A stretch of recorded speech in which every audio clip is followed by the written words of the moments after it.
So everybody got the memo from Todd earlier in last week. Things have been pushed back till February 1st before they do any considerations. For WIAA, the season has been pushed back. Okay, good. So February 1st, and then also WIA is working with the governor's office and I guess state health department to see if there's a way that if there's certain protocols that are followed, that would be wearing masks by all participants, coaches, officials. Okay, thank you. Bob, watch your computer because Todd's going to give you permissions. Okay. Okay. I see he's already recording. He's already recording. That's correct. So everything's being pushed back to February 1st, but WIA is also looking at the possibility of getting the risk factor levels adjusted for each sport. So it would be like if you were the low risk or the moderate risk sports could become low risk sports, high risk sports could become moderate, and so on. The numbers stay the same, but the classification would just change if everybody wore masks. We're waiting to see if that's going to be a possibility or not. If that happens, it might open the door for some sports at least to get started. As far as wrestling goes, we're still considered a high risk sport. We're still looking at the threshold of 25 per 100,000. We'll just have to wait and see on that. Right now in Pierce County, they're in triple digits. So I don't know if that number's ever going to come down or what the story is, but we'll just have to wait and see. So any questions, go ahead and chat me and I'll try and get things squared away with you there. So for tonight's presentation, fundamentals of stalling. This is a category that Bob and I discussed at length, and Bob wanted to take it on as kind of the test case for statewide training. You'll recall that many of our representatives at the WA conference for the last 2 or 3 years have asked for some kind of way to do statewide standardized training. And Bob is taking it on. And it's going to be a task, I think. But you'll see how well this goes. We want your feedback at the end of this. But Bob has decided rather than do something that is kind of like sort of nebulous and not very meaningful, he decided I'm going to take something on that is of major concern to all of us, because coaches always complain whenever you call stalling. It's what's that other guy doing? Well, my guy was just trying to do this. My guy was just trying to do that. It's constantly complaining about the call because they don't understand it. And their number one complaint is that it's called inconsistently from probably region to region, if not across the state. So given that, and without any further ado, I'm going to turn it over to Bob Turner, and he's going to give us the fundamentals of stalling. Bob, you're on. Yeah, this isn't a class on how to stall. That's a separate module that the coaches and wrestlers have. But by way of introduction, I don't know everybody on the call. So for those of you that don't know me, I'm Bob Turner.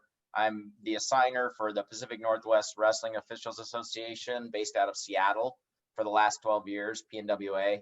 I started officiating in 1989 in the state of North Carolina.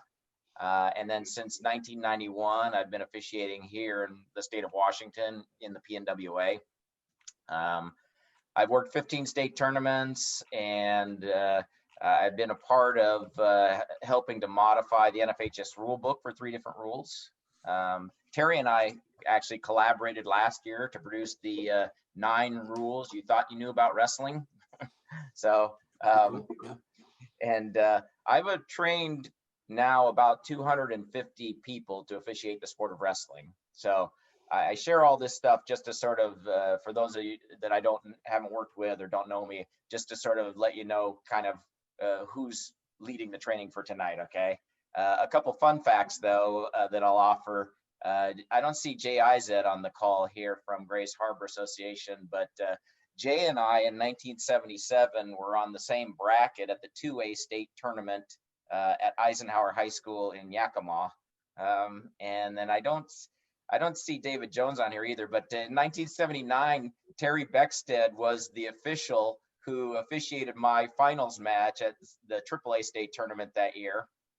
And in 1982 and 1983, David Jones and I actually were on the same bracket together at the NCAA tournament. And David actually, I qualified for 2 tournaments. David actually qualified for a 3rd tournament as well in 1984. So those are just a couple of fun facts about me.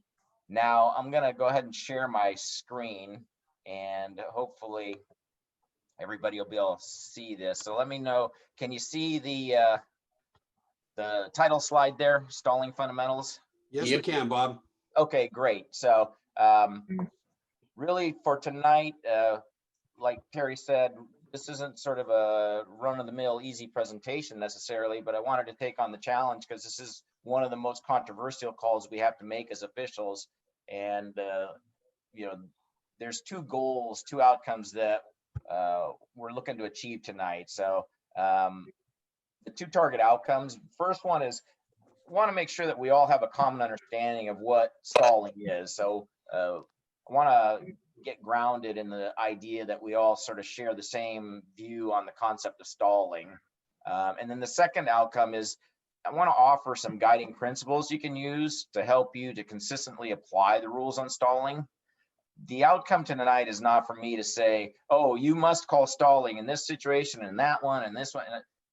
No, what I'm trying to do is equip everybody with some principles that you can use as you observe wrestling so that you can make decisions for yourself, regardless of what the situations are, and that you would then be able to use those principles in a consistent way.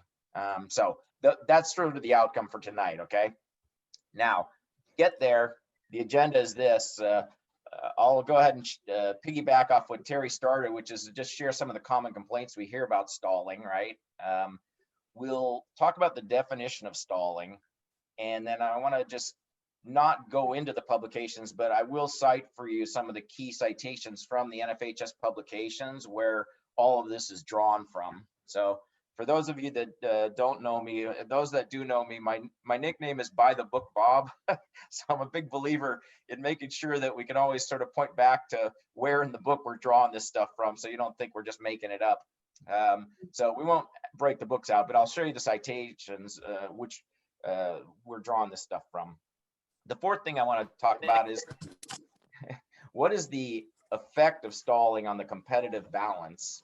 Because it's important, again, for us to understand the nature of stalling as we officiate the sport. The next thing is then I'll offer you some operating guidelines that you can use in how you handle stalling. And then after that, a few principles that you can use when you're trying to watch action and assess for yourself, do I see stalling here? We'll have some scenarios. So there's 5 scenarios I want to give. This will be sort of interactive towards the end of the presentation, where we'll set up some scenarios and then you will have a chance to sort of speak into those and share what you think in those specific situations. And then lastly, as I conclude, I'll sort of give you a little challenge. We'll do a recap, but I'll sort of give you a little bit of a challenge as well as we sort of launch forward from this. So as I present, if you have any questions as I'm going through the materials initially, feel free to ask. What I'd request is that ask for like clarification stuff at this point. When we get into the scenarios, that's where we're going to go ahead and look at actual situations and then share thoughts about what we're seeing and what we would assess. But as we go through the first part of it, if you do have a question about something I've said or want to clarify it, feel free to just raise your hand or jump in and let me know, okay? All right, so here we go. So what are the common complaints? Well, of course, like Barry said, what do we hear from coaches, right? Like every referee calls stalling differently. And the reality is we do. That is a genuine problem. Like we all tend to call it differently. And I'm sure that if you talk to baseball coaches, they'll probably tell you umpires all call balls and strikes differently too, right? So it's part of the nature of what we're trying to do. It's a pretty complex call sometimes. How about this, right? My kid was the aggressor all match long, then he gets dinged for stalling twice in the last 15 seconds. right? We've heard this kind of a thing before if you've officiated for more than one season. Or how about, why is my wrestler punished for being ahead by 1 point in the final seconds? You know, this sort of sense that somehow you're picking on their guy. Or, you know, my guy's chasing him all around the mat. When are you going to hit the other guy for stalling? So, you know, sometimes we're getting some helpful suggestions from the coach, right? But anyway, we all know that this is, you know, the call that, you know, if we talk to the coaches, that they're going to say that there's the least consistency and they don't necessarily always understand why we're calling it, and they see the differences, like Terry said, across associations. So knowing that, then let's start again with the definition of stalling here. So my first question is, who can tell me what the NFHS definition of stalling is? Anybody want to jump in there and tell us what the NFHS definition of stalling is? Let's be brave, boys. Somebody step up here. That's okay. I'm going to save you on this one. It's a trick question. It's a trick question. There isn't one. Okay. This is one of the shortcomings of the NFHS publications. The rules book, Rule 5, is a section titled Definitions, and there really aren't very many definitions in there. There's like descriptions of stuff, but there aren't definitions. So there's no definition of stalling in the actual rules book. Now, I'm going to propose an operative definition of stalling based off of the way the sport's designed and based off of what the publications are inferring to us. And it's pretty simple. Stalling is the absence of aggressive wrestling. That's basically it. Like, it doesn't need to be any more complex than that. Now, there are two primary causes for why you'll see an absence of aggressive wrestling.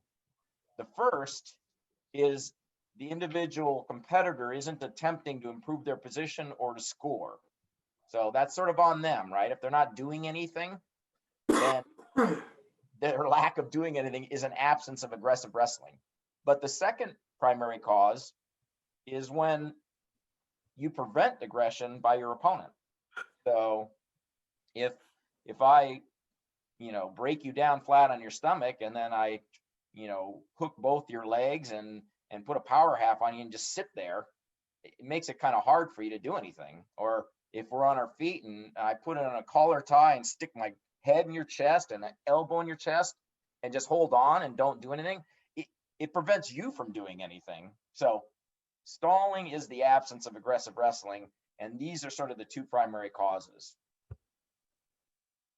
So where does this come from? Well, first of all, the rules book, right? The rules book in our sport is the Bible.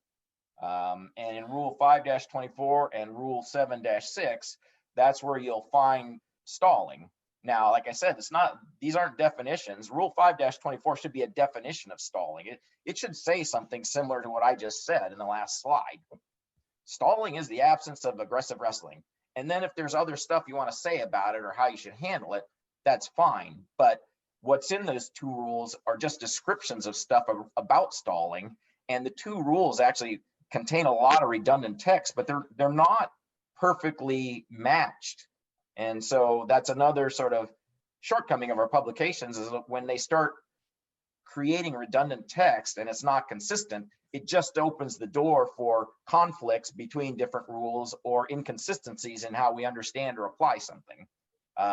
Now, if you draw out of those two rules, the one thing, sentence number 1 on both of them will tell you that the expectation and the way this sport was designed is that those wrestlers are expected to stay in the 10-foot circle. If they can be there, that's where they should be, okay? Other things that come out of there is that they're expected to wrestle aggressively regardless of how much time is left in the match or what position they're in or what the score is. It doesn't matter what the situation is. They're just expected to wrestle aggressively throughout, okay? And then a third thing that I would draw out of there that's important is the fact that as referees, we're expected to enforce stalling rule. So we have a role to play in that, right? And this is one of our least favorite rules to sometimes apply, but we are expected to enforce that. And a little bit later, when I talk about sort of the effect stalling has on the competitive balance, you'll sort of appreciate why we have to play that role. Now in rule 8-1-4, that tells you what the penalty progression is for stalling. And then there's that chart, that little table in rule 8-1 as well, that just outlines what happens on the warning, first, second, third time you call it, right? Now in the case book and manual, there are cases listed 7.6.1 through 7.6.6, right? So there's 6 sets of cases that are illustrations of how stalling should be ruled upon in specific situations. And so again, this is the difference between the case book and the rule book. The rule book dominates, right? The case manual or the case book is just telling you for a specific situation how you should apply the rules in that situation, but the rule is applied to 100% of situations. The case is applied to a specific situation, okay? Which is why the rule is the more dominant thing that you should be most fluent in. Although if you see that specific situation happen on a map and you can point to a case that tells you exactly how you should rule, that's great support to have, okay? In the back of the case book is what we call the referee's manual. And in the manual section 6, that's where it talks about stalling. And again, there's a lot of overlap and redundant text inside of the referee's manual that's listed in the rules book as well. For instance, those factors which contribute to stalling in the neutral position, the offensive position, the defensive position, a lot of that stuff is the same kind of verbiage. But again, the referee's manual also reinforces to us stalling must be removed from wrestling. And it also says that the coaches and contestants have a role in that as well beyond the official. But if stalling's allowed in the sport, it makes the sport lousy. It's boring and it's terrible to watch and it's terrible for the competitors. So we have a role to play in helping to remove stalling from wrestling. So like I said, we're not going to break out the books, but later on, I would recommend that you go ahead and dive into the books to take a look at some of these citations, just to look at them in light of what we're talking about in this session. And hopefully you wouldn't see anything that we talk about in this session that's not aligned with what's in those publications, okay? All right, so what is the effect of stalling on the competitive balance? Here I'm going to use an illustration, an analogy of like a balance scale or a teeter-totter. So red versus green, and let's say green is the superior wrestler. Green should have a much better chance of winning the match. And why? Well, because green has superior skills. So each of those little blocks, let's just say, sort of represents some level of advantage or skill or moves or strength or speed or something that green is superior in, right? So the competitive advantage, the scales tip to green in this situation because they've got a lot more weapons than red does, okay? And so going into a match like this, green is the clear favorite and should, in some sense, should win this match if they wrestle to their potential. But if we allow stalling to happen in a match, what happens? Well, if red doesn't have to take any risks, then it starts to tip the scales a little bit less towards green, because what we're really doing in effect is kind of removing advantages or weapons from green. Red's chances are improving in winning this match, not because red got better, but because we sort of hampered green from being able to, you know, demonstrate or apply their dominance or their superiority over red. So now suddenly this competitive balance is tilting illegitimately more towards red. And now red has a better chance of winning than they probably deserve to have based just off of skills and natural weapons, okay? So that's why we have to be careful about stalling and making sure that we're, you know, vigilant about stalling, because we are in danger of allowing, you know, not that it's impossible for red to win, but it kind of, hopefully you can sort of appreciate the nature of this remark.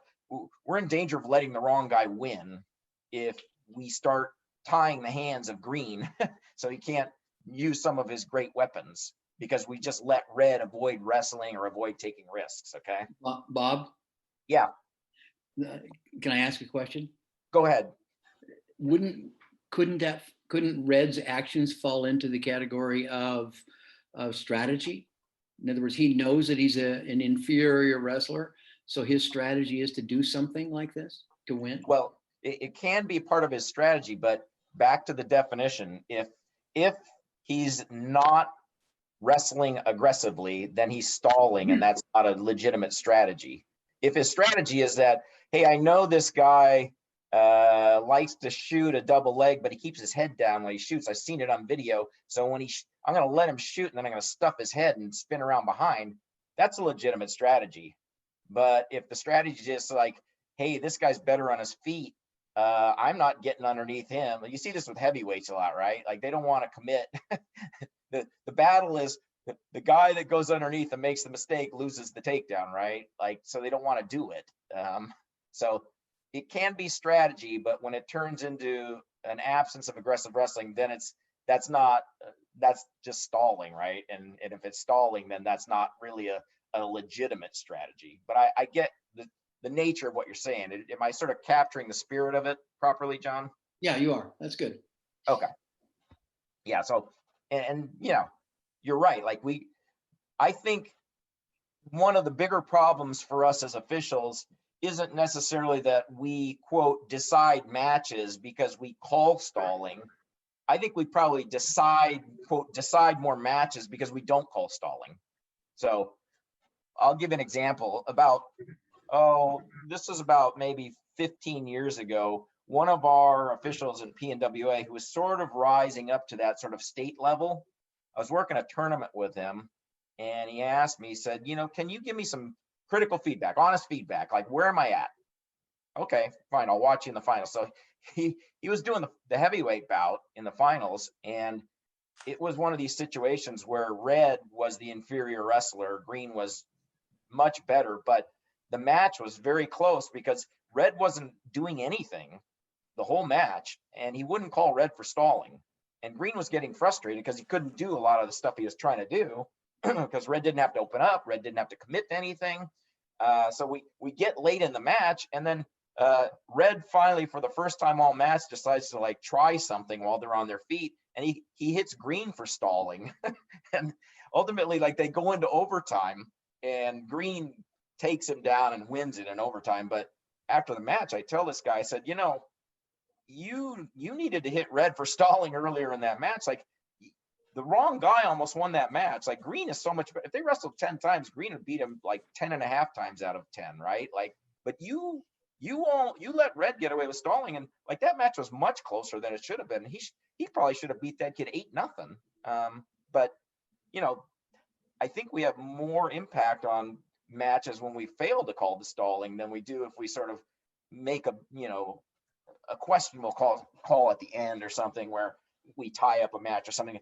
That happens a lot less than the sneaky sort of effect we have when we fail to call stalling on certain guys and therefore let them get away with stuff and make matches much closer than they should be, or in some sense allow the inferior wrestler a better chance to win. So one way to think about this is I sort of use this analogy, like, imagine that you have an NFL team playing a college team, but it's on a muddy field. The college team gets to wear cleats, but the pros have to wear flip-flops. So now the college team's chances of winning just got a lot better because the NFL team's hampered, not because the college team got better in terms of skills and strength and all that other stuff, right? So this is the same sort of concept with stalling. If we allow stalling to occur, we're hampering, in a sense, the better competitor, and we're giving the inferior competitor a better chance, okay? So again, all of this is just sort of context to sort of give us the background on why it's so important for us to be vigilant about stalling. So let me offer you some operating guidelines now. Like I said, the goal here tonight isn't to say, hey guys, let's make sure every single guy calls stalling when Red grabs the ankle with both hands and won't let go. Like, maybe, but I don't want to focus on specific situations as much as I want to equip you to be able to watch wrestling and see whatever situation is happening, and then be able to apply the stalling rules in a consistent way. Okay. And it could be different, just like with umpires, balls and strikes could be different between you and me. But as long as we're consistent in how we call them, coaches and players can, adjust accordingly. So here's some things I'll offer you to guide you in your handling of stalling. So the first one is have a consistent standard. And like I said, that's your standard. Everybody should have a consistent standard. One umpire may call the ball that's 2 inches off the plate a strike. But as long as he calls it the same for all batters and all pitches, you know what? Then that's consistent. But if he's calling, 2 inches off the plate a strike when the home team's pitching, but he's calling a ball when the visiting team's pitching, now we're going to have some upset players and coaches, right? So number one thing is make sure you have your own consistent standard, whatever it is, from period to period within a match, from match to match within a dual meter tournament, from event to event throughout a season. Like, you just want to be consistent. The second thing I would ask you is have a bias that the wrestlers are just being aggressive. And what I say there in parentheses is sort of the operative phrase, which is I always tell people, like, see stalling, but don't look for it. And what I mean by that is that if your bias is just that the wrestlers are working hard or that they're being aggressive, when they're not, you'll see the stalling happening because you will see a lack of or an absence of aggressive wrestling. But if you're inclined to be wanting to look for stalling, then you may sort of alter your view of what's actually happening because you're trying to pick at it and try to find it when maybe it's not really there. Okay, so I just recommend have a bias that says they're just working hard and being aggressive, and if they're not, I'll see it. The third thing is base your rulings upon what you see, your observations, not off of intent. Like, I don't really care what the wrestler's thinking. I don't care what his coach is thinking. What I care about is what I see. And if I see the wrestler isn't doing anything aggressive, that's when I know they're stalling. But I don't care if they're ahead by 1 point with 3 seconds left. I don't really care. I don't care what the situation is. I'm just watching with my eyes what's the action that's going on. And then I'm going to base my ruling off of that. I'm not trying to get inside the wrestler's head. If you try to get inside the wrestler's head, you're just, again, now you're in a sense looking for stalling potentially. Like, just divorce yourself from that thought that you're going to get inside their head and just watch them. Okay. The fourth thing that I would say is that this is almost sort of a rule of thumb. Like, a wrestler is never stalling if they're scoring or pinning. Okay. If whatever you're doing is scoring points or pinning the guy, then don't call stalling on him for that. Okay. The fifth thing here is aggressive action does assume that there's a reasonable level of risk that a competitor has to take. It's very, very rare to find the Bo Jacksons of the world or the Carl Lewises that are just so physically superior to their opponent that they don't have to take any risk in order to improve or score. For 99.99% of competitors, they're going to have to take some level of risk if they're trying to be aggressive. And so that just means they have to sort of open up, they have to, pursue something, but they can't just play it safe. When they're playing it safe, that's what leads to an absence of aggressive wrestling. Okay. The next thing is you can prevent stalling actually by setting expectations in your pre-meet. So in a dual meet, you have the opportunity. In most tournaments, you don't, because you don't get to, give a pre-meet talk to all the individual competitors that are in the field. But in a dual meet, I spend time setting expectations with the wrestlers and the coaches to tell them some of the things that are indicators of stalling, as well as expectations of, I always share with them, the first sentence in the rule book on stalling says you're expected to be in the 10-foot circle. And if you can be, that's where you need to be. And if you choose not to be, that's stalling. Like, I tell them that in the pre-meet so that when they're out on the mat and I yell center circle, they know, they move into the center circle. And oftentimes I don't even have to tell them that. They'll be moving in that direction because they know the expectation. So we can prevent a lot of this by setting good expectations with them in advance. The next thing is stall call. Don't base it on just because the coach is yelling for it, but also don't avoid calling it because the coach is yelling for it. We all get a lot of advice from coaches in corners and on benches, right? Like, but sometimes they're right.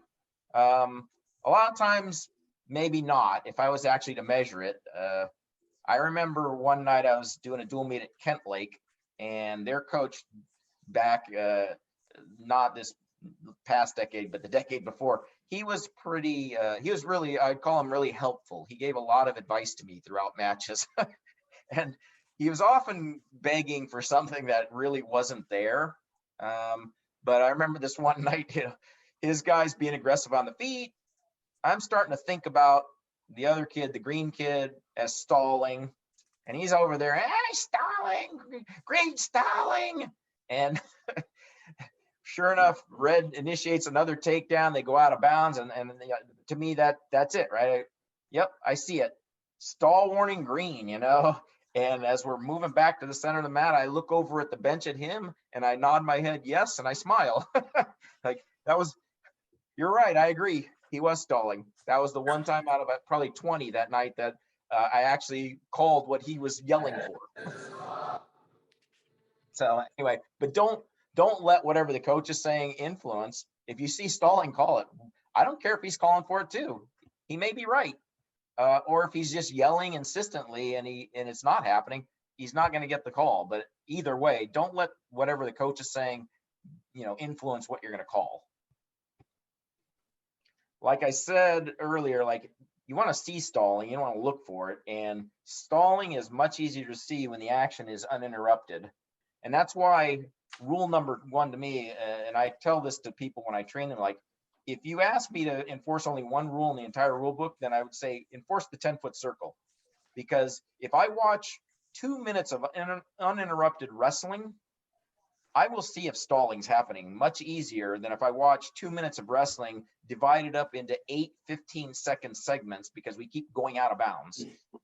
It's a lot harder to decipher, like, was he stalling? Like, he kind of did something just as they were going out of bounds. Like, when it's chopped up that way, it makes it harder for us to make that call. But when the action is flowing, and the sport is designed to be uninterrupted as much as possible, that's why they want them in the center of the mat. Like, they don't want them going out of bounds repeatedly.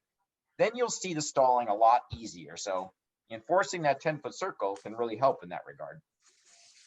And then the last thing as an operating guideline I'd offer you is that think about the risk reward, right? Is the person who's being aggressive, are they properly incentivized for the risks they're taking?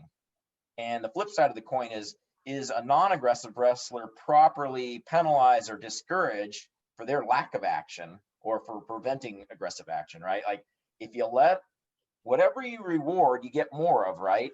So if you let a wrestler get away with being passive and not taking risks, in a sense, you may be rewarding that behavior and you're going to get more of it. And on the flip side of the coin is you could negatively influence somebody who wants to be aggressive, but is thinking, what good is it that I take all the risk and I stick my nose in there and that other guy never has to do anything. And he's just waiting for me to make a mistake in my aggression. Like, why should I do that? Like, so got to think about that risk reward. And that's why it's imperative for us to be sort of vigilant about it. Because again, back to the competitive balance, we don't want to alter the competitive balance, and we don't want the aggressive wrestlers to entertain the thought that, wow, I get no reward for being aggressive because that other guy gets away with not doing anything, or vice versa. The other guy who's being passive is thinking, hey, this is working. Why should I take a chance against this other person, right? So keep that in mind. Those are sort of a wrapper around now this next part, where let's talk about when you're watching action, like how can you go about sort of assessing situations and assessing action when you're thinking about whether or not stalling may be occurring, okay? So I want you to consider these things. And again, back to the guiding principle is, like, it's based off observations. It's not based off anything else. It's based off what you can see with your own eyes, right? So first principle is this. Are you seeing something that is explicitly called out or prohibited by the NFHS rulebook? So back to the example of offensive wrestler breaks the defensive wrestler down to his belly. He's got the heel trapped to the butt for more than 5 seconds. That's automatic stall call. That's just objectively written in the rules book. Or green wrestler pushes the red wrestler out of bounds. That's just stalling. That's just written in the rule book that way, right? So that's your easiest calls when that happens.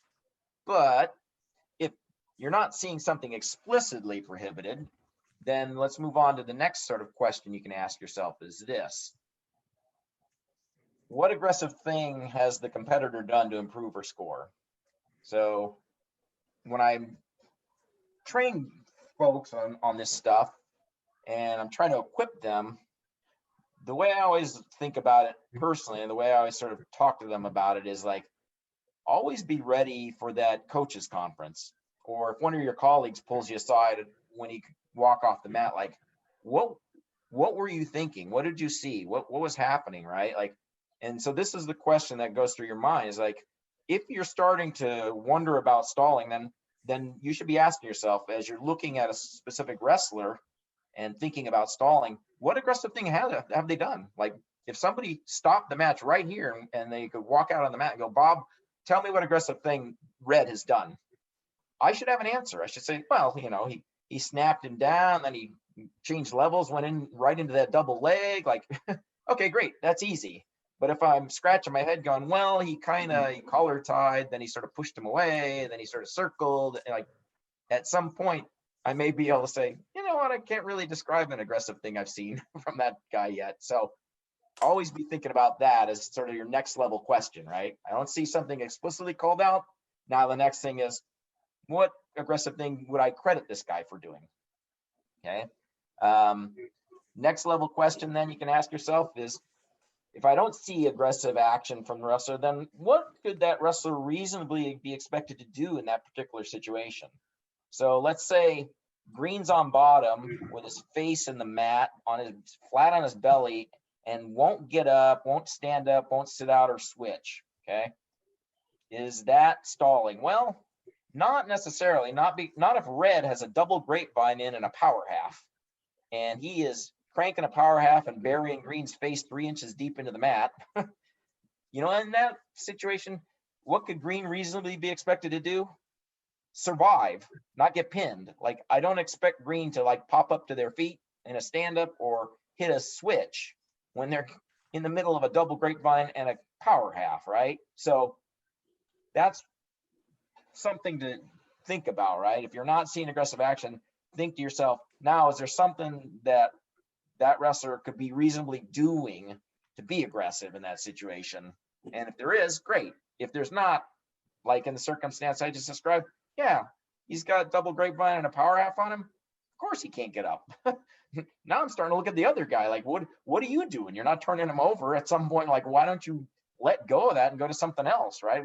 How is that aggressive? You're just preventing that guy from being aggressive by keeping the double grapevine and power half, but not turning him over. So at any rate, ask yourself that question.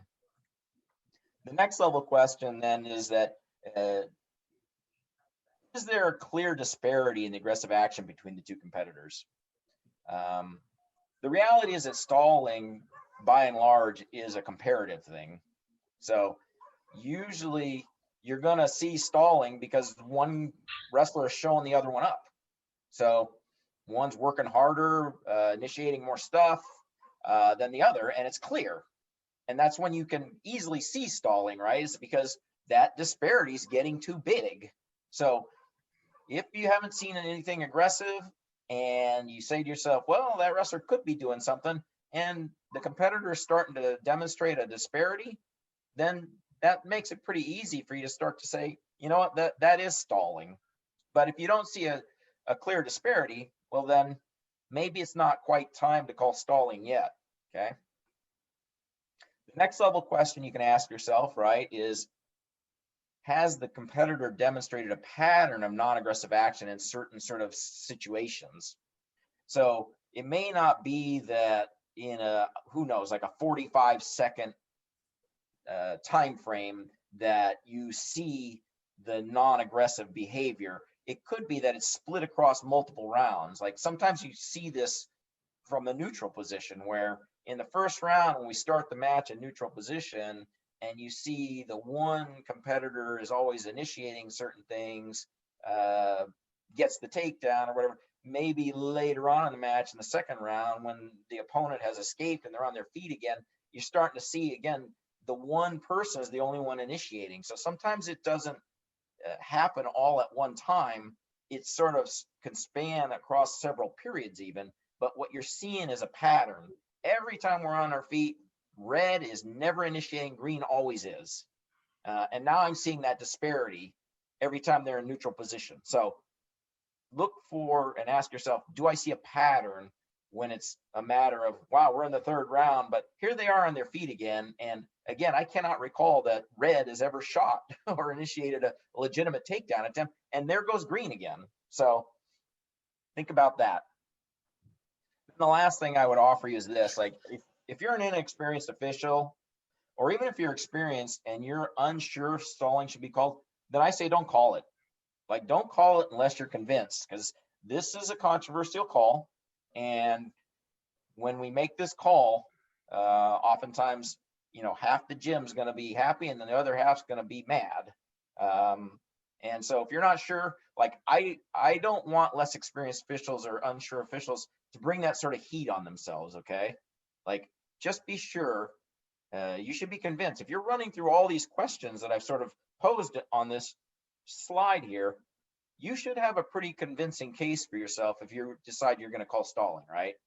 But I'll be honest with you, when I train high schoolers to officiate, and I don't want them to call stalling, I tell them, like, don't call stalling. Don't call it unless the kid's own mother is yelling at you to call her own kid, right? Like, that's, it better be that clear. If the kid's own coach is yelling at you to call his kid for stalling, you know what, call it. Like, but other than that, it has to be so blatant that everybody in the gym will agree with you. Like, otherwise, just avoid it, because you're a high school kid, you're officiating middle school wrestlers. Like, don't open that can of worms. But, or even a first year official, like, just have a bias. Like, you got to be 100% sure. When you get more experience, you'll start to see stalling, and you'll be more convinced personally as you have more experience with it. But if you don't, then I recommend stay away from the call unless it's like blatant. Okay. All right. Any questions about sort of these questions or these principles for how you look at action and try to assess stalling? Hey, Bob, or I had a quick question. Yeah. On that, the first where you had Citron standards, I wish there was some more like the college level where you hang on to a leg for 5 seconds. At 5 seconds, it's a stall call.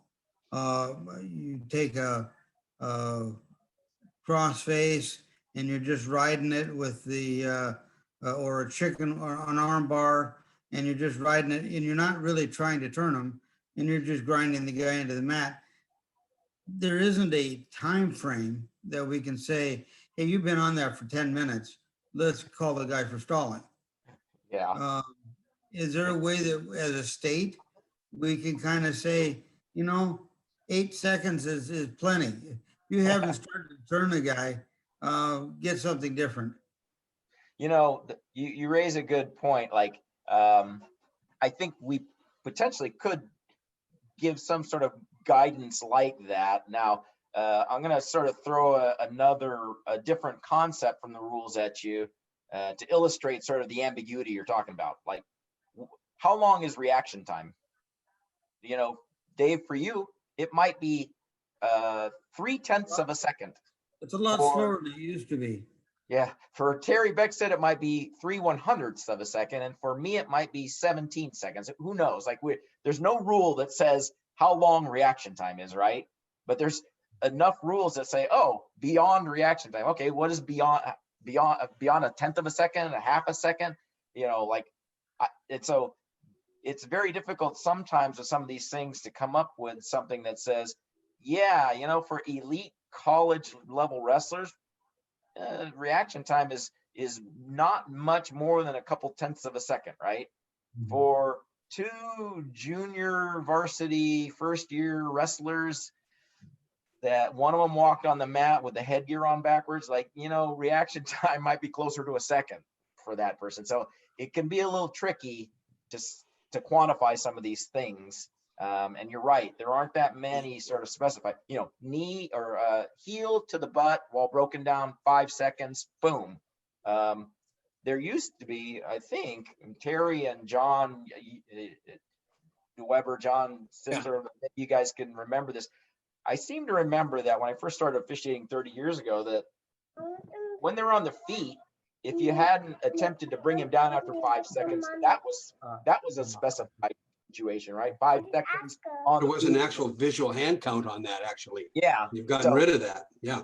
So there aren't that many of those, John or Dave, and the reason is because I think, again, it's very difficult. There's exactly 3,185,293,174 different situations, and they're trying to avoid sort of pigeonholing inappropriately by saying, oh, anytime you do X. Yeah, that's why, like, my focus is on trying to equip people to sort of use these sort of guidelines. And then if you do set a consistent standard, whether you're sort of slow to award control, let's say, on a takedown or a reversal situation, or fast, whatever it is, as long as you're consistent and as long as it's supportable by the rule and it's sort of reasonable, then that's kind of as good as it gets. And there are probably, you know, there are some of those situations you're sort of highlighting where we potentially can, again, heel to the butt, trap there, while broken down 5 seconds. That's objective. Boom. See that? Call it. Right? But isn't Put that the guy out of bounds.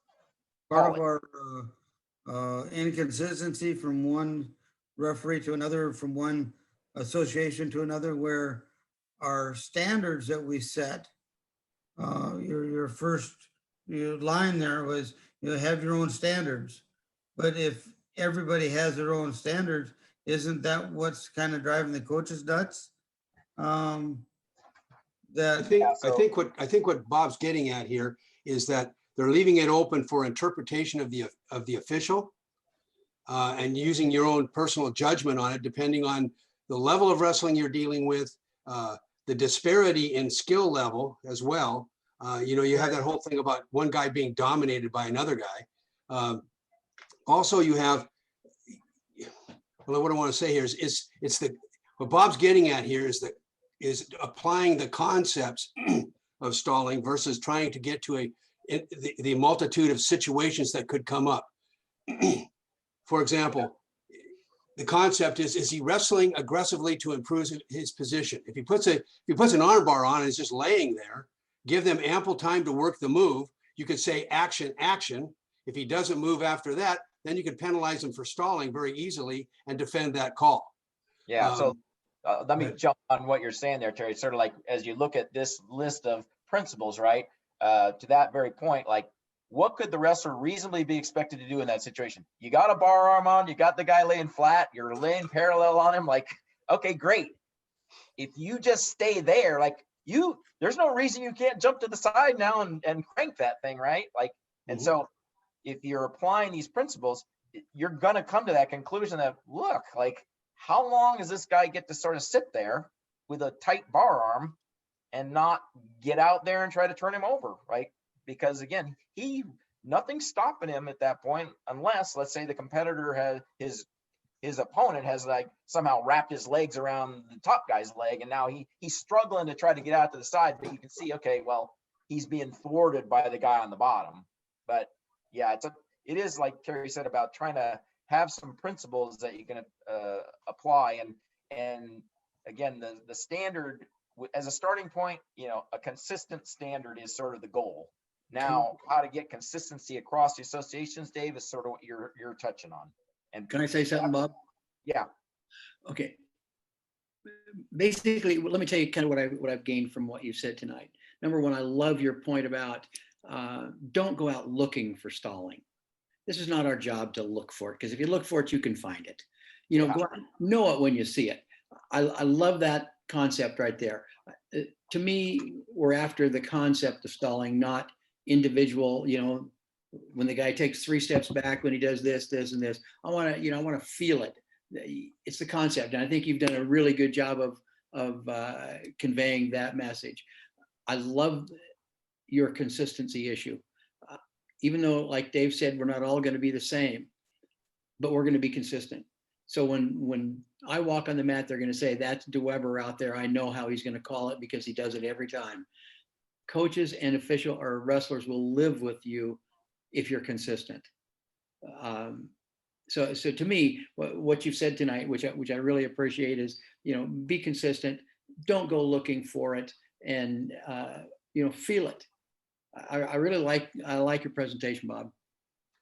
Yeah, Can I so- jump in? I have a question, Bob. Okay. What's with the slide? What's the picture of? Who's stalling in that picture? I don't necessarily know anybody stalling. I just thought it was a great picture because the kid is like gesturing. How many times have we been in a match where you might have seen some kid gesturing like, well, he's a pinned or whatever? Like, so it wasn't intended to illustrate stalling. But Actually, David is not a plant, but it's a perfect segue into the next part of Bob's presentation, which are going to be some shots of stalling situations. So Bob, let's go ahead and move forward to that.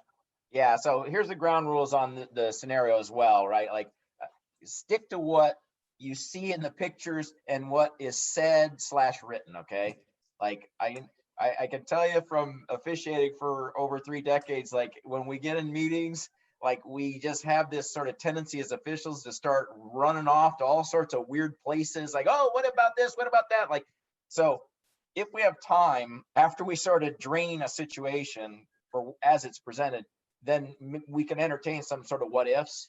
But for the moment, like, stick to what you see and what is presented, and then talk to that. Okay. So here we go. Like Terry said, so there's 5 of these scenarios I'm going to offer you. So here's the first one. Neutral position at the start of the match, right? They're standing on line, blow the whistle. Here we go. And so from the start of the match, they're in neutral, and green only defends while red initiates the action that you're about to see in this sequence. Now, red doesn't score a takedown, but here's what you see happen, right? So here we are about 15 seconds in. There's red on that, you know, underneath the high crotch. Doesn't get it though. So, okay. Now we're 30 seconds in. There's red with a blast double, like a legitimate, you know, man-sized takedown attempt there, but doesn't score. Well, here we are, like a minute 15 in, or 45 seconds in. There's red again, going back to that high crotch, you know, changing levels. So that's what we've seen, right? We're in the first period. Now, as a referee, what's your reaction and why? So let me, I'm going to call on someone here. I'm going to call on one of our guys that was a high school wrestler that officiated for us in PNWA. Brian Takayama, are you out there still? Yes, I'm in a car right now, but I can hear you. Okay, so Brian is he's at Duke University now, and he's going to officiate in the state of North Carolina this season. But Brian, if that guy from Red has initiated those 3 man-sized takedown attempts, didn't score, how are you looking at that as a referee? And tell us why. What's most important as we discuss these scenarios isn't necessarily the answer you give.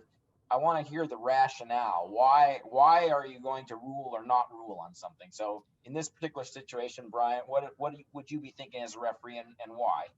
Right, that's a great question. So, I mean, I think we talked about in this meeting having personal standards, and I would say that as long as there's constant action moving here. Now, this is one sequence of maneuvers, so you have one offensive wrestler who's gone and shot his shot here, and it's natural for Red to continue defending. So I would say that if this was Red's first time being defensive here, then there would be, and there's consistently aggressive wrestling on both ends, then there would be no reason to call for stalling. All right. Does anyone have a different opinion or a different rationale on what you see here? David Jones, there you are. You're my 118-pound companion from the NCAA tournament.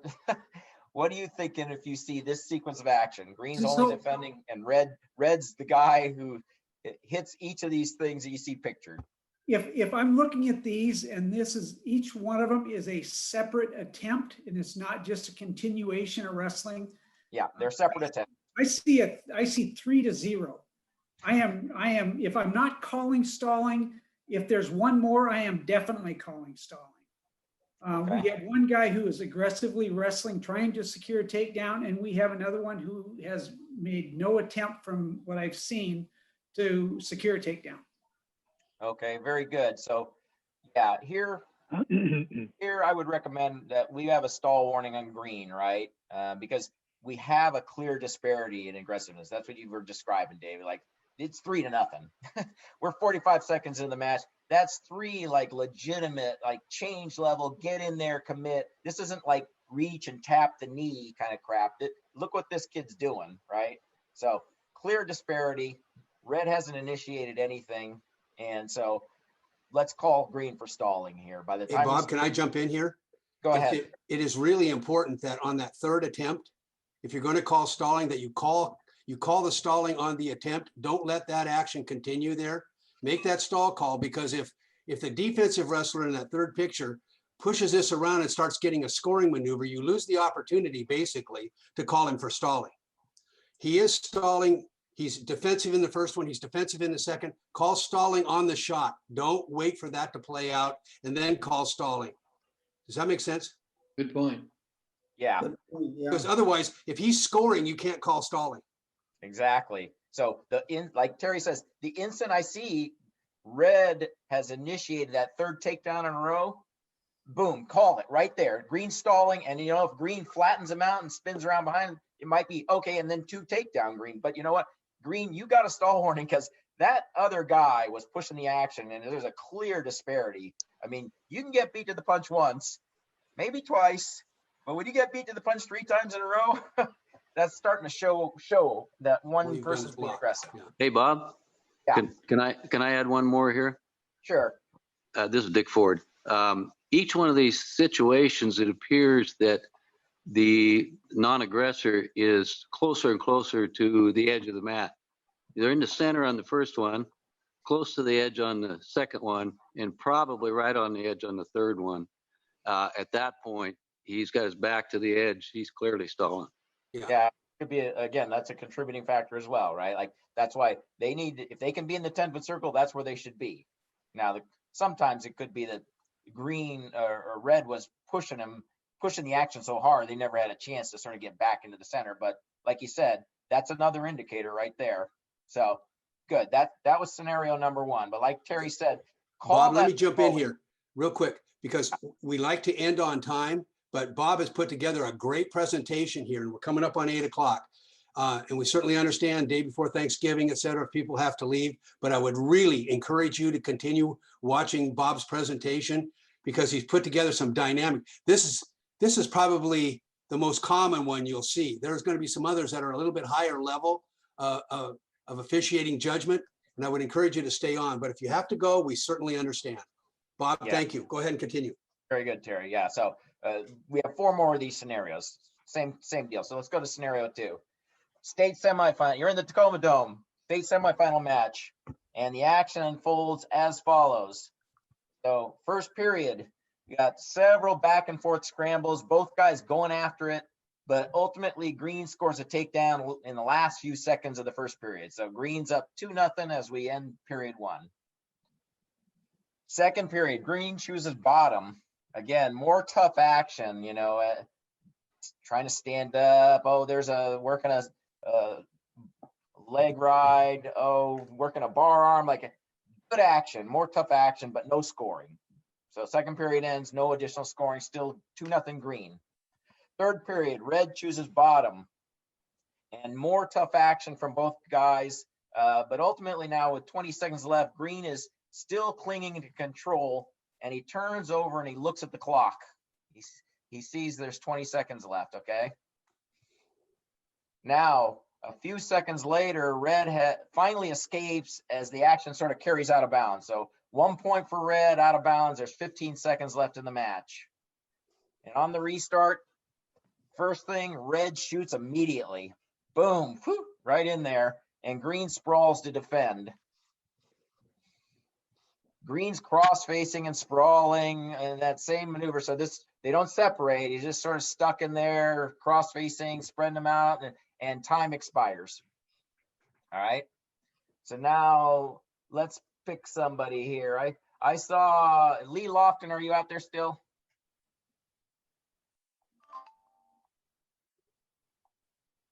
No. How Yes, about I Bill? am. Are you there, Lee? All right. Lee, you're the official here. What are you thinking? What would you have ruled and why? In this scenario, even with 15 seconds, I know there was a quick shot at the beginning of the period.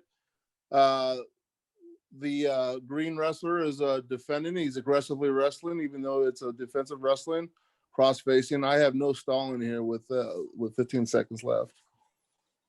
All right. I agree. Again, there's no pattern of non-aggression by either wrestler, right? They've been going at it the whole time. It's just a tough match, right? Like this is a state semifinal, 2-1. It's just tough wrestling and no clear disparity between the two. Okay. And that sprawl is a reasonable reaction in that moment. It's not like red's shot like 3 times, 4 times in a row. It's like, boom, he shot once and green sprawled, and that's just the way it ends, right? So no stall warnings, just good tough wrestling here, right? Max has a question. Yeah, go ahead. For that 15 seconds, and so green sprawls, he defends. Nothing there after. If there is no action after maybe say 7-8 seconds after that sprawl, could you call a stalemate at that point and then just restart it?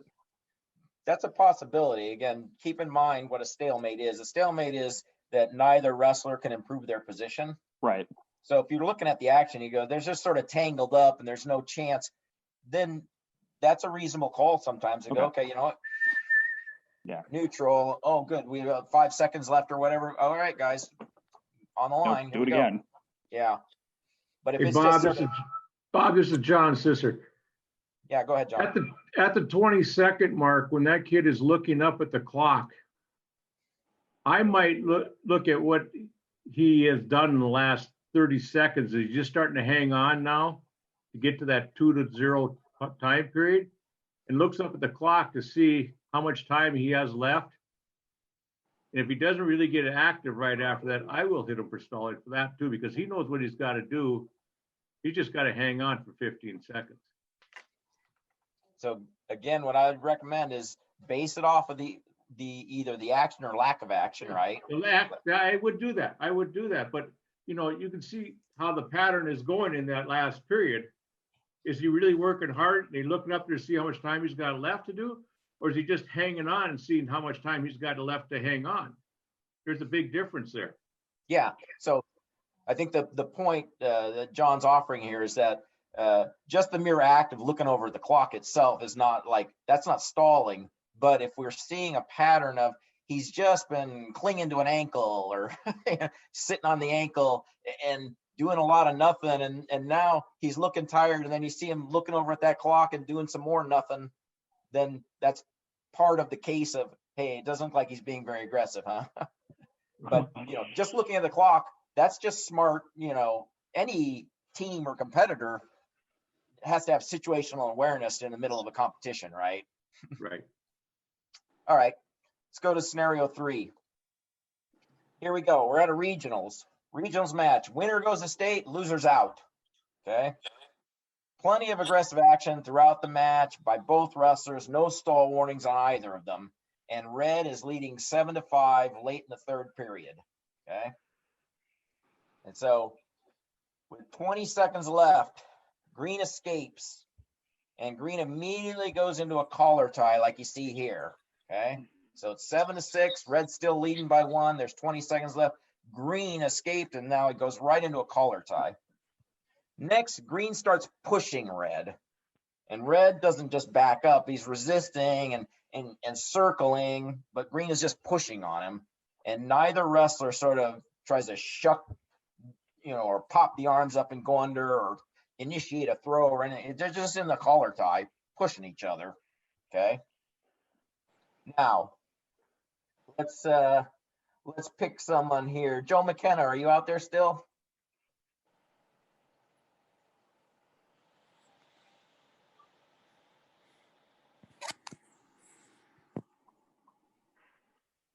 How about someone else from Peninsula? I called on David earlier. How about Steve Palillo? Are you out there?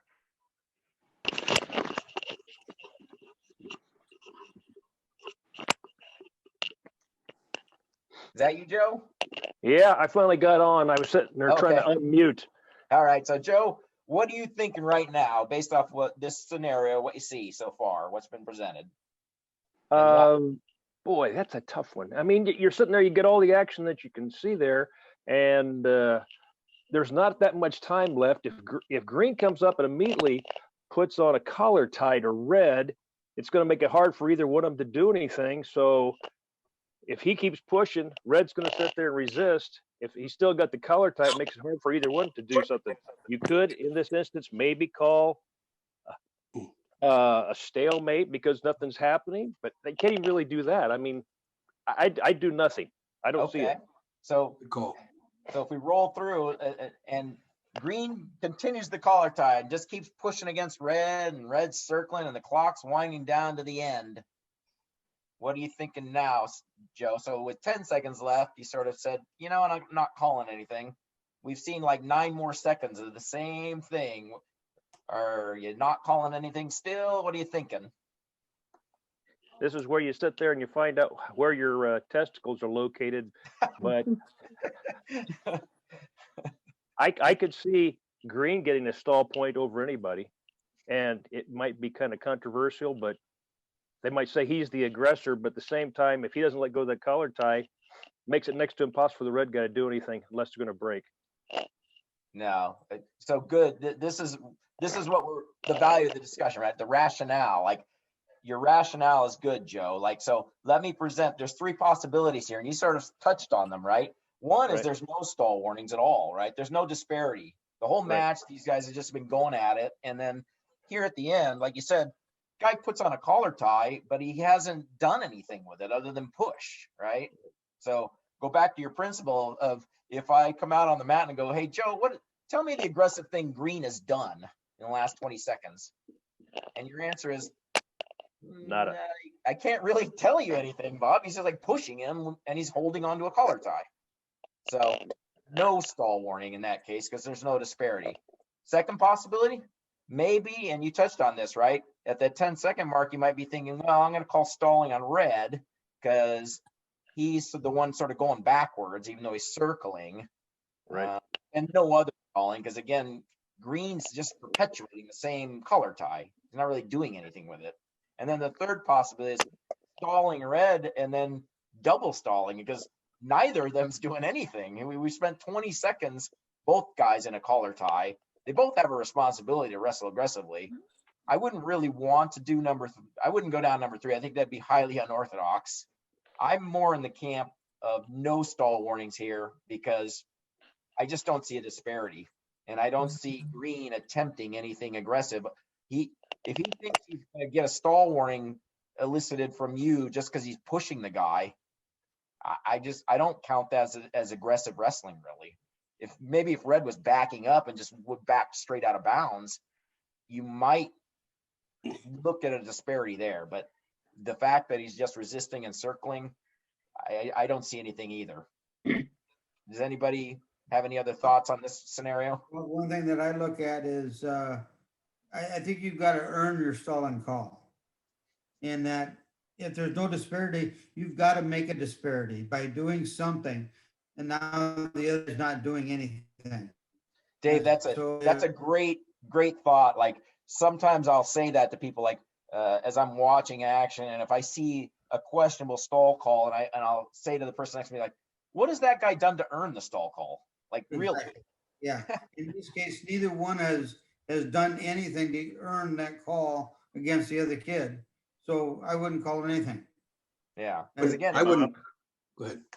You're not seeing any disparity. And that Yeah. disparity is what generates you to go, yeah, he's earned the stall call. Cause you know, in the first scenario, when the kid was 3 legitimate, change level, get in there, commit, takedown, like that's a disparity. Like he's earned that stall call, right?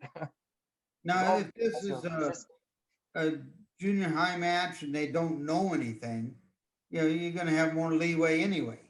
They may not know what to do, or they're too tired to think of what to do.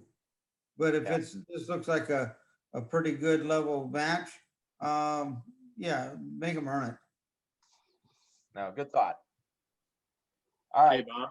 Yes. Hey, flip the scenario and let's say it's red, and let's say red immediately puts the collar tie on at the break, and he then is just pushing and pulling. To me, that is where it becomes pretty obvious that if green is attempting to, you know, break and shoot, then it becomes a stall call on red. But other than that, the red, That's not the scenario here. no, I I understand. confuse the Now that issue we've- here, just now that because we it's a drained collar this- tie. Yeah, If now that we green, drained the scenario, that this is a legitimate question. If you flip it around, then Chuck, really what you're asking, or potentially you're going to assess is red preventing aggressive wrestling? Right, Yes. exactly. that's right. Brad, that So- collar tie, plant the elbow in his chest, you know, like, and Green's trying to get out of that thing to do something, but red won't let him, right? That would be a different, then you might see again that he's preventing aggressive wrestling, and then it might lead to a call against red, Mhm. because all he's doing is hanging on now and preventing Green from even attempting stuff, right? In this case, it's a mutual dance. They both agreed to burn the last 20 seconds in a collar tie. And like Dave says, you know what? Nobody's earned a stall call here. So guess what? The match is going to end 7-6. Red goes to state. Green is the alternate.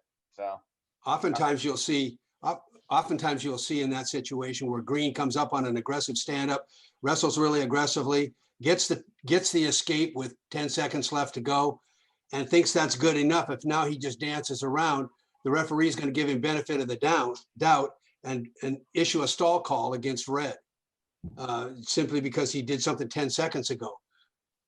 You see what I'm saying? exactly. Dan Johnson and I had that in the state finals last year. Guy came up on a beautiful stand-up, got up, and then just danced around just like this. And it ended on their feet with no stall call because he quit wrestling aggressively. And red was up by a point or two, but green wasn't being aggressive either. So red doesn't have to do something crazy just because green scored. Green Exactly. still has to do something to earn that stall call or that penalty against red. Yeah, I think it's a healthy thing to always think about that as another principle, maybe, of what has the person done to earn the stall call, Yep. right? Like, so, okay. Next scenario, number 4. Start of the match in neutral position. The wrestler is again in one of these collar tie-ups. They've moved close to the boundary line, and then they both release the collar tie. And so here we are, like 12 seconds into the match. There they are out near the edge, and the referee verbalizes center circle. So in the next couple seconds, green immediately shuffles backwards right into the center of the mat. Meanwhile, red remains just outside the 10-foot circle. So the referee again verbalizes center circle, and both wrestlers just remain stationary where they are for the next few seconds. So here we are a few seconds later. They're in the same positions, okay? So let's see. How about Thomas Taylor? Are you still out there? I am here. All right, Thomas, I'm going to put you on the spot here. Thomas is a coach at Ingram High School. He used to coach Mount Rainier High School. So he officiated one season of middle school for us this last spring. So Thomas, this is what you saw. What are you thinking right now and why? To me, this is stalling on red.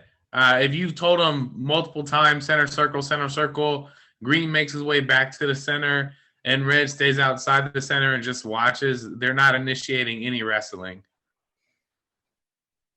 Good call. Yeah, it's stall warning on red. Again, the first sentence in stalling, if you can be in the 10-foot circle, that's where you need to be. Is there any reason why red can't move into the 10-foot circle?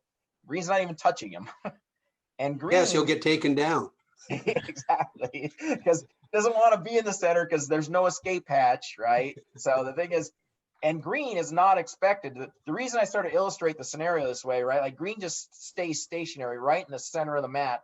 He's not required to go out beyond the 10-foot circle to engage this guy. It's the exact opposite. Red is expected, get in the 10-foot circle and engage. Green's already complied properly.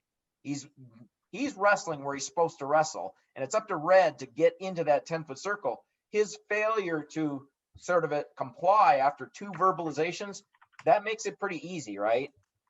And this is the kind of thing, like I pre-meet the kids before dual meets, and I let them know exactly this kind of thing. Like if there's nothing stopping you from going in the 10-foot circle, if you've been verbalized and you choose not to go in there, stalling, it's going to be automatic. I had a kid at the state tournament, first day, he was wrestling. He's from Evergreen High School down in Vancouver. He's wrestling a kid from Inglemoor. The kid from Inglemoor had seen me during the season, and he knew all this kind of stuff about being in the center circle. The kid from Evergreen had never seen me, right? Well, this kind of thing did happen. They tie up, they go outside, they're near the boundary line, they break apart. I say center circle. The Inglemoor kid immediately goes right back into the center circle. The Evergreen kid takes like 1 step towards the center circle, stops, puts his hand on his elbow on his knee, like, okay, come on out here. And I say again, center circle, and he doesn't budge. I go, stalling green, and he looks at me like, what?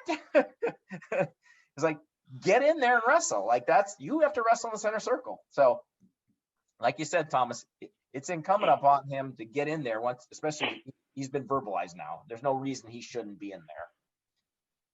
All right, last scenario. Say something?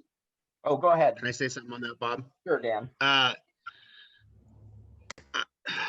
Man, I've seen a lot. If you're going to make that call, you better make sure you have a good argument. I'm looking at the time frame on this. As an official, for preventative wise, you need to. I understand you're saying center circle. Look, they're in this 10-foot circle there. I know he's just right on the outside on this illustration here, but you're opening yourself up for a can of whoop ass from a coach. And you need to make sure that you're looking at that time, 148, 144, 141. I would suggest that you start saying action. If there's no action by that red at the time, then ring them up. And that way, when you're illustrating and you're saying, I told him to go center circle, he kind of lingered out there. I told him action, to initiate something and get in, whatever. It applies to the other one. You're not talking to just one. We are talking about just the red right now, but we're talking to both when we're verbalizing. So my point is that you need to make sure that you're saying that way when the coach does bring you to the table, because he's going to bitch about that. Now you have a good argument. Coach, I did this, and I did this. He didn't do it, stalling. So I just want to make sure that we kind of understand the whole preventative aspect too, to protect yourself a little bit. Like I said, it's easier in a dual meet, right? Like there's no question they got pre-meeted this stuff in a dual meet with me. In a tournament, it's a little harder, but that's why in this case, my verbalization is center circle, not action, because I don't want green to feel like, look, you're not doing anything. Like green's done the right thing. And so action will occur if red will take another step into the circle and engage green there and not hang around outside the center circle, even though he's been told repeatedly, now get in the center circle. Basically, I haven't said red get in there. I just said center circle. Green did it, red didn't. Because red stood there for a couple more seconds, I said center circle again, and he still didn't move into the center circle. Like if a coach wanted to have a conference about that, again, I'd tell him, you know what the first sentence in rule 7-6 says, coach? Says that they're expected to wrestle in the 10-foot circle. That's just what the rule book says, coach. You know that, right? Like, was your guy in the 10-foot circle? I verbalized twice to him, get in the center circle. Why did the other kid get in the center circle and yours didn't? Like, if he wants to argue that call, that's what I'm going to tell him. And then I'm going to give him a coach misconduct because nothing's been misapplied here. He may be mad about it because his kid, sort of, like you said, this isn't so straightforward. If we're at the state tournament here and this kid's never seen me, I get it. But still, he's expected to wrestle in a 10-foot circle. And when he's been told multiple times that he doesn't comply, I just don't have as much sympathy for him, or I'm not going to give him the benefit of the doubt. again, we have to look at the concept of this. It's a lack of aggression on red's part. If he comes back to there and he stays there and you say center circle, he makes no effort to move and he's expecting green to come to him toward the outside edge of the circle, then you got a stall call. If they both just stand right there, like in the third picture there, I'd give that an extra click or two to see what red's going to do here. If he's going to set some kind of shot up, but if he doesn't do anything, or if green shoots on him here, then I would probably call red for stalling. Yeah, that's why in this scenario, Terry, what I'm saying is the referees verbalize center circle, and now they stay there stationary for the next couple of seconds. Yeah, right. Beyond the 141. Yeah, like he was given that warning. At 141. The referee's waiting. I said center circle. Great, go. You're not going. You're still not going. Okay, you know what? Stalling red. I think this or Dan Johnson, the referee could just stand there and look at him for a long time until the assistant referee says, "Are you sleeping or what?" Could do that. Oh boy, that's a classic. That's the what would we call that again? The oh shit moment, the OSM. You want to share that story real quick? Yeah, I think this harkens back to, like Bob said, with the rule about staying in the center circle. You know, for me, if I tell you a command like, you know, action, and you don't do action, there's a consequence. If you back out of that center circle without contact, for me, and I hope for a lot of us, that's a stall also, because you're supposed to stay in that center circle. And if you back towards the center and try to take the action out of the center circle, and the other wrestler says, I'm not going to have anything of that you're stalling because you've left that center circle without contact. And I hope most of us use that as a tool, because I do. Yeah, it's like, again, Rule 524.1. Rule 524.1 talks about wrestlers are expected to make every effort to wrestle in the middle of the mat, inside the 10-foot circle. So if you needed a rule to anchor in your mind, it's 524.1. So when the coach comes to the table on that, you go 524.1, coach. Yeah. Let's move on, guys. It's the same verbiage. All right, so last scenario. Scenario 5, middle of the match now. Green is the offensive wrestler. Green works for a double bar arm while red is broken down flat. So this is sort of, I'm going to let Dave get ready for this. Dave Wivecamp, get ready for this one. I'm going to call on you on this one. Okay, so here you see we're in the second period. Green's leading 4-3. He's on top. He's got that nice double bar arm on red there, secure. He's laying parallel on him. Red's just sort of stuck there on his stomach and chest. Some time passes off the clock now, and Green hasn't come off the body to attempt to turn red. He's still got that double bar arm locked up. 2 more seconds pass. Green's still on top of red, as you see there. So, Dave Whitecamp, what are you thinking right now, and why?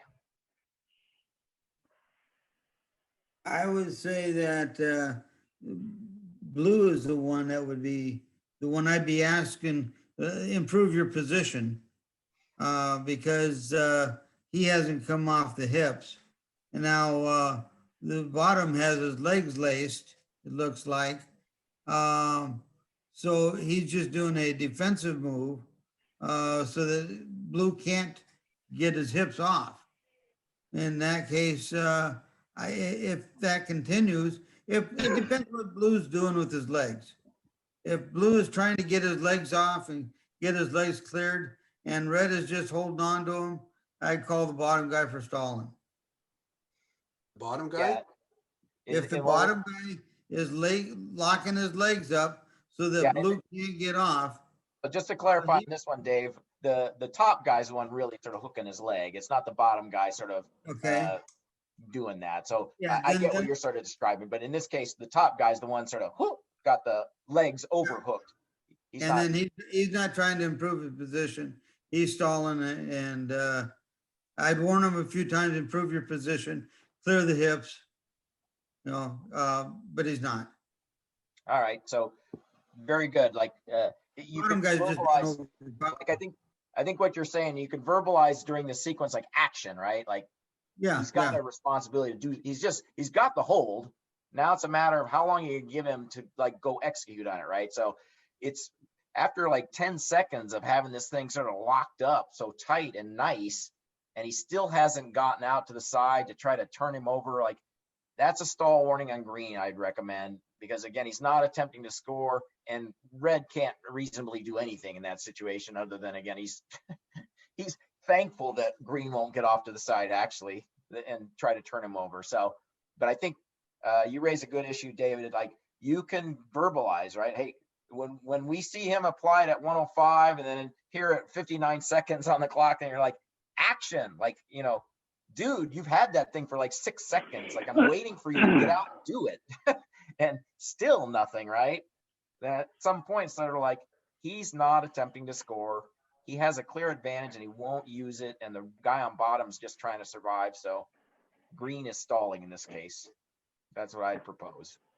Yep. All right, very good. So wrap up then. Here's some parting thoughts from me. First, be careful of the standard you do set.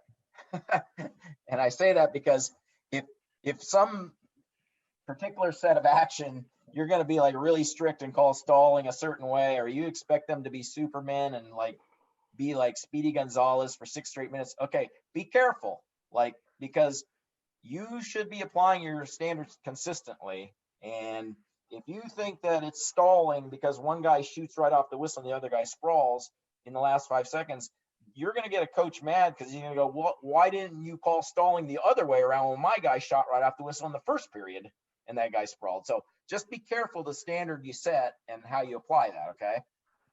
Second thing is, like I said, focus on keeping the wrestlers in the center of the mat. Stalling will become much more apparent when the action is uninterrupted and we don't reward or allow them to wrestle out on the edge when they don't need to be out there. When the wrestling takes them out there in the pre-meet, I tell them, like, when you're wrestling in the middle of a move or a scramble, like, don't worry about where the lines are, just wrestle.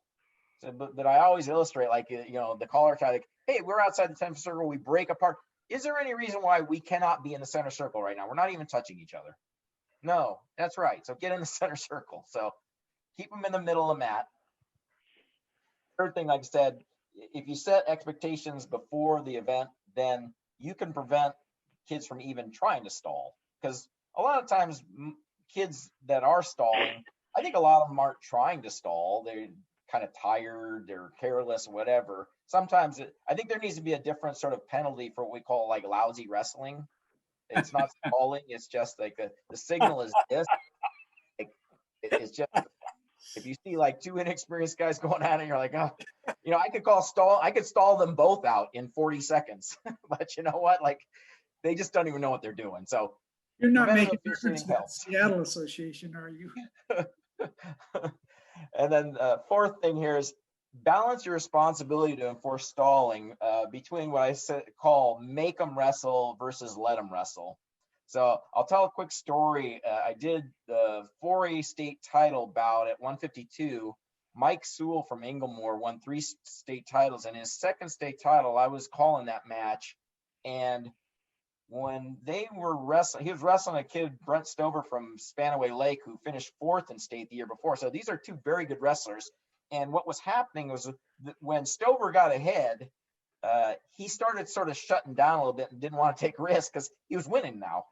And ultimately he got warned and then penalized for stalling. And then later in the match, when Sewell was ahead and they're on their feet and he was burying his head in the guy's chest when they were sort of trying to work underhooks, like, he ended up getting warned and then ultimately called for stalling as well. The match went into overtime and Sewell won it. But when I came off the mat, and I don't even remember who told me this, but one of our colleagues was watching the match, you know, from the sidelines, and he came up to me, he goes, you know, he says, I thought you did a really good job out there of balancing letting them wrestle with making them wrestle, which, you know, in the moment, I didn't quite understand it. Then I thought about it and he was right. Like there's a time to wrestle, like let them wrestle. But then in a high stakes match like that, when one guy gets ahead and he doesn't want to take any risks anymore, we have to call the stalling. We have to make them wrestle. We have to not let the competitive balance get altered illegitimately because one guy thinks, good, I'm ahead now and I don't have to do anything. And I'm going to be the state champ. I'm going to dare you to call me for stalling. So it's sort of like think about that when you're thinking about stalling, like balancing that responsibility between making them wrestle versus letting them wrestle. Okay. And so I think that stall calls become a lot more straightforward when you just apply these principles to whatever you're seeing. Okay. So that's why when we did the scenarios, the more important thing isn't necessarily the answer is yes, stalling, no stalling. The more important part is what is your rationale and how are you applying these principles? Because if you're applying them in a reasonable fashion, you're going to be consistent and you're going to make good calls, and you are going to be, you know, preventing or enforcing stalling through the way you call the action. Okay. So I think it becomes a lot more straightforward than we try to imagine it is, because sometimes if we don't step back and equip ourselves with these kind of principles and guidelines, then it becomes a lot more sort of sporadic. Okay. So last thing I'd say is, did we achieve our target outcomes for tonight? So first, do we feel like we got a common understanding of the concept of stalling amongst our group statewide here? Give me a thumbs up if you think we did. Yep. Okay. And then the second outcome we were looking for, do we feel like we're equipped with some guiding principles to be able to consistently apply rules on stalling? Thumbs up if you think we achieved that outcome too. Okay, great. This has been a great session. Guys, I hope you all have a great Thanksgiving. Thanks for hanging in there the extra half hour. This is a great session. And like Terry said at the beginning, like this is one of the more controversial ones that we have to take on, and one of the ones that probably breeds the most, again, complaints or grumbling from the coaches, because we just have so many differences. But I think this kind of training is geared to try to maybe sort of narrow the range of possibilities amongst us to get sort of more uniform or more standard in how we're doing some of these things. So have a happy Thanksgiving. The concepts of officiating versus situational officiating. That's where we're going. So one of the things that we're going to be doing this next year is going to be putting together, the committee is going to be putting together statewide trainings. Bob's going to be a critical player of that, obviously. He's put in a ton of time.